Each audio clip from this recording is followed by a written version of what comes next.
to support the platform just in case anything like this happens again, you can do it by way of PayPal, Patreon, Cash App, and also by the Anchor. And you can also further support the platform by way of going to the Teespring store or the shoe store that is located in the comment section below.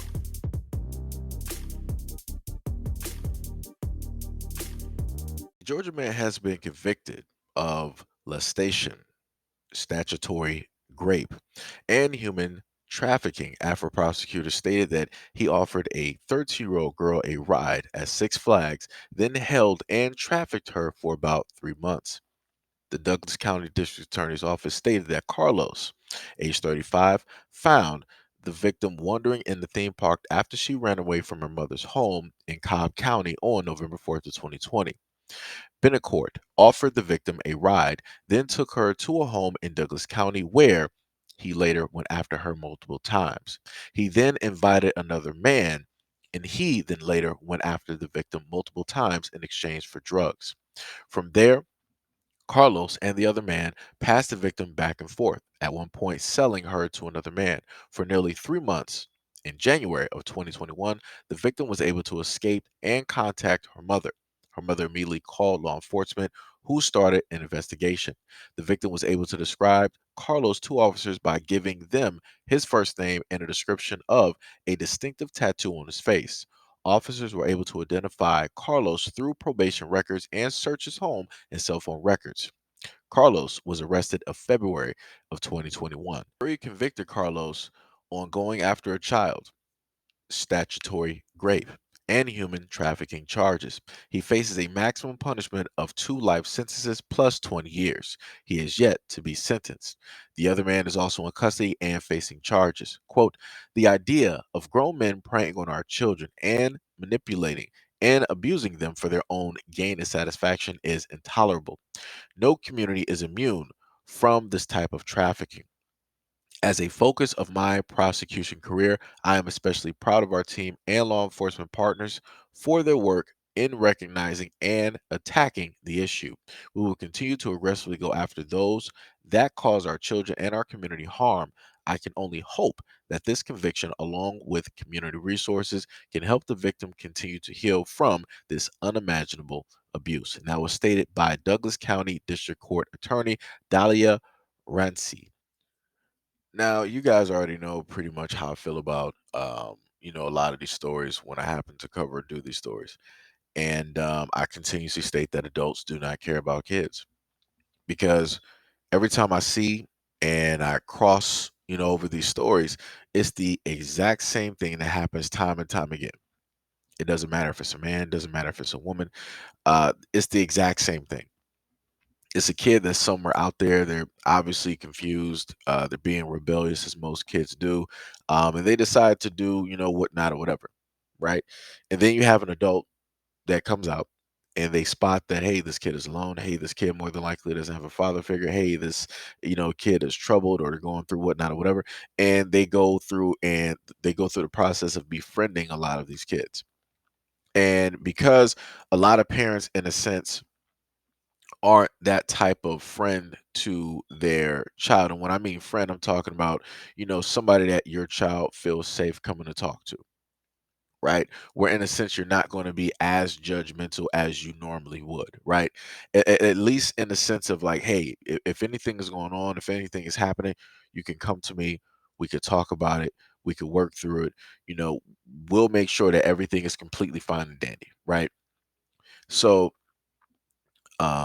they'll go through and they'll do a lot of these things that the parents won't necessarily do, right? They'll be, that friend, they'll be that this and all these other types of things, gaining that child's, trust. And then once that happens, this is when the real predator comes forth, right? This is when they show their true colors. And as you were able to hear, she had to go through a lot of things for months, and this is something that was continuously happening. There's not going to be a amount of therapy that's going to help her get through this. But the thing that I will say that trying to look for a silver lining in a very terrible situation. She survived, she's alive, and she's able to tell her story. The thing that I've always stated is that when things like this takes place, that these kids should tell their stories to the world to let people know what to look for, what is out there, because a lot of parents are in a sense oblivious. Like they'll say like, yeah, there's dangers out there, yada yada yada, but they can't specifically tell you and identify those dangers when they see another adult. They can't tell you that. They can't, because you can put an adult out here with their child, right, and look at 1,000 adults. They're not going to be able to specifically pinpoint 500 adults that are this type of person that you see directly on your screen. They're not going to be able to do it, because predators know how to hide. They know how to blend in. Now, some of them, like, of course, they just don't care. But we're not talking about them. We're talking about the ones that can match in and blend in with any and everybody, no matter where they are. But they know that they're watching. You just don't know that they're watching. And, like I said, parents, like, I don't know what y'all doing out here. I realistically, don't know. Like I said, I understand that these videos are some of the lower viewed videos, because people don't want to, face the facts. People don't want to pay attention. People don't want to listen. But it's a shame. It is very much a shame to know that, people are like, well, I don't feel like hearing about this because it's this, that, and the third, and all this. Like I said, stuff needs to be heard. People need to know what to look out for. People need to know what these kids are specifically going through. And, like I said, the silver lining is this young girl has had this terrible experience. So because she had this terrible experience, she now has information, right, that she necessarily did not have before. She now has information that a lot of adults don't have. She now has information that a lot of girls her age don't have. So the main thing that should take place is that the women out there who always advocate for, young girls and women, or say that they advocate for young girls and women and the protection of them, they need to put some type of form in place where these girls and these women can come out there and they can talk about these experiences, not just to other women who've never been through this, but they can tell this to other people so that they know the signs, so that they can see what it is that's going on, right? Or maybe it might be a different experience, right? Like she ran away from home. What if it's a girl that didn't run away from home? But the way that the situation works is that she still has to come back to the person that's doing this to her and work, or her family or whatever it is going to end up getting hurt or something like that. Like I said, there's a multitude of different situations that's out here, and these situations needs to be talked about out there in the open. These situations don't need to be kept quiet. They don't need to just be put in some little place and have everybody around the world thinking that, oh, this is just one variable, and all this other. These things need to be talked about.